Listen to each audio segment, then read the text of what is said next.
2014 में उम्मीद, 2019 में भरोसा और 2024 में गारंटी का प्रतीक बनकर चुनाव के मैदान में उतरे प्रधानमंत्री नरेंद्र दामोदर दास मोदी हमारे साथ हैं। मोदी जी, उड़ीसा में ये भीड़ देखकर क्या कहेंगे, क्योंकि इस बार जो नारे लगे हैं 10 साल के कार्यकाल में कितना भरोसा है कि पिछले रिकॉर्ड टूटेंगे?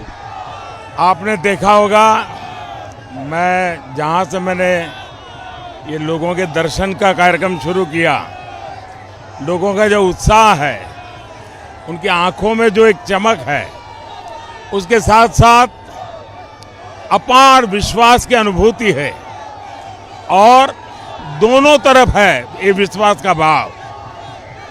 मैं उड़ीसा में 2 या 3 बार यहाँ अलग अलग जगह पे गया हूँ।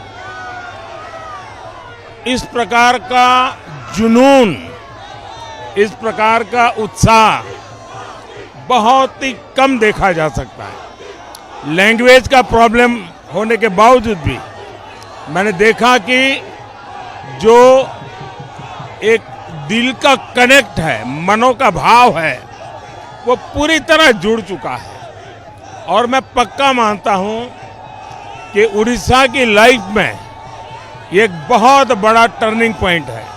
गठबंधन की बात हुई थी, बना नहीं। इस बार कितना भरोसा है कि सीट और आंकड़े बढ़ जाएंगे उड़ीसा में? हम पहले भी 2 अलग अलग दल ही रहे हैं, हम इसके पूर्व भी अलग अलग ही चुनाव लड़े हैं।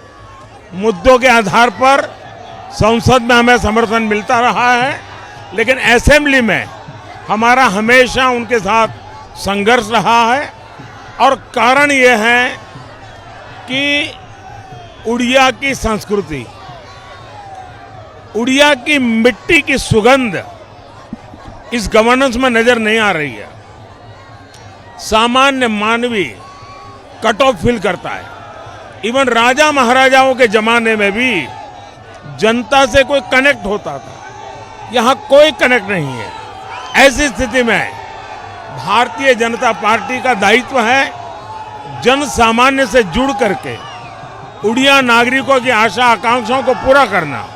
और भारतीय जनता पार्टी लगातार संघर्ष कर रही है और लंबे संघर्ष के बाद उड़िया भारतीय जनता पार्टी का कमल खिलाने के लिए प्रतिबद्ध हो चुका है। मैं अगर बंगाल की बात करूं तो एक जमाने में कोलकाता आर्थिक राजधानी रहा। आप ये मानते हैं कि घुसपैठ और बाकी सारे मुद्दों ने और वोट बैंक की राजनीति ने उसे पीछे कर दिया? बंगाल पहले एक प्रकार से देश की आर्थिक राजधानी हुआ करता था।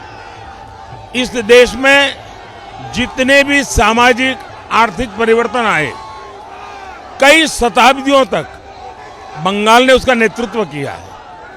और बंगाल की क्षमता पर आज भी मेरा भरोसा है, बंगाल के नौजवानों की क्षमता पर आज भी मेरा भरोसा है। लेकिन गलत नीतियों के कारण, गलत नेतृत्व के कारण, पहले लेफ्ट के कारण, बाद में टीएमसी के कारण, और कांग्रेस ने तो बेड़ा गर्क करके ही रखा था। इन लोगों ने 50 साल में इसको तबाह करके रखा हुआ है।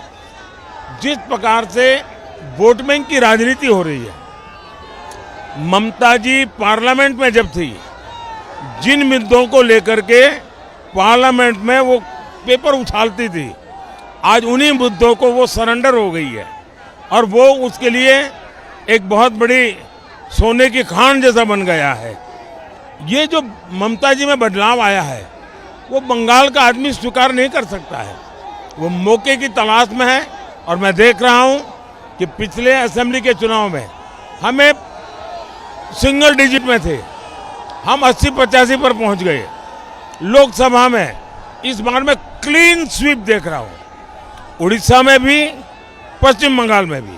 विपक्ष के मुख्यमंत्री जेल जा रहे हैं, फिर उनको बेल मिल जा रही है। आरोप लगाते हैं कि मोदी जी अपनी एजेंसीज का इस्तेमाल करते हैं विपक्ष को शांत रखने या पीछे रखने के। इस देश में अकेले ईडी की मैं बात करूं तो ईडी के जितने केसेस हुए हैं उसमें सिर्फ 3% पॉलिटिशियन है, 97% ब्यूरोक्रेट्स हैं, ड्रग माफिया हैं, गन रनर है, लैंड माफिया है, सैंड माफिया है, ये लोग हैं।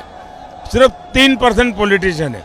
दूसरा, जो नोटों के ढेर निकल रहे हैं वो तो सीधा साधा सबूत है और वो पॉलिटिशियनों के यहाँ से निकलते और नोटों के ऐसे ढेर निकलते हैं, चाहे पश्चिम बंगाल हो, चाहे झारखंड हो या अन्य राज्य हो।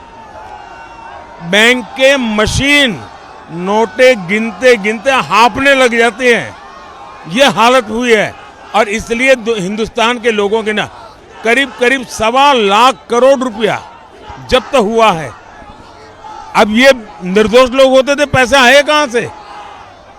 जब आप विपक्ष की बात कर रहे हैं तो विपक्ष ये कहता है कि विकास की अगर इतनी भरोसा है तो फिर धर्म और धर्म के नाम पर आरक्षण की बात क्यों की जाती है? हमने नहीं की है। कांग्रेस पार्टी भारत के संविधान की भावना के पीठ में छुरा भोंक रही है। बाबा साहब आम्बेडकर ने जो कहा था उसे उल्टा कर रही है। वे धर्म के आधार पर आरक्षण करने जा रहे हैं।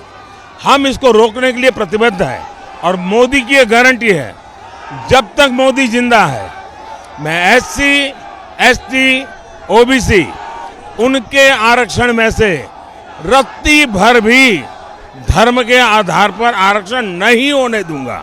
मैं इसके लिए जीवन भर लड़ता रहूंगा। मेरा आखिरी सवाल, महिलाओं और युवाओं का आपको बहुत समर्थन मिला है, इस बार कितना भरोसा है?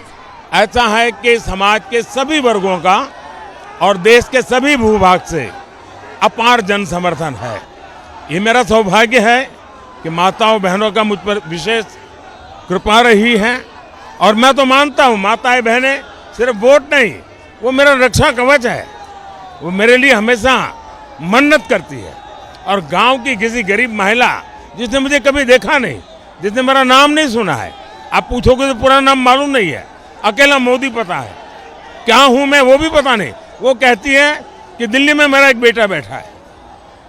जीवन में इससे बड़ा संतोष क्या हो सकता है?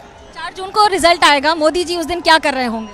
4 जून को हिंदुस्तान के पॉलिटिकल इतिहास में सबसे ज्यादा विक्रम के साथ भारतीय जनता पार्टी और NDA का विजय होगा। बड़ा दिलचस्प है मुकाबला। कैमरा पर्सन सूरज पांडे के साथ मनोज्ञा लोईवाल, उड़ीसा, ABP न्यूज। जैसे ही घड़ी का काटा दोपहर 2:30 पे आए, बबीता जी का दिल सास बहू साजिश के लिए मचल जाए। और ये है इनकी बहू, पूरे दिन ऑफिस की टेंशन हो जाए गॉन जब ये करें अपना फेवरेट शो फ्री टाइम पे ऑन। इनकी तरह आप भी देखिए अपना फेवरेट शो अपने टाइम पर और डाउनलोड कीजिए ABP लाइव ऐप अपने स्मार्ट टीवी पर।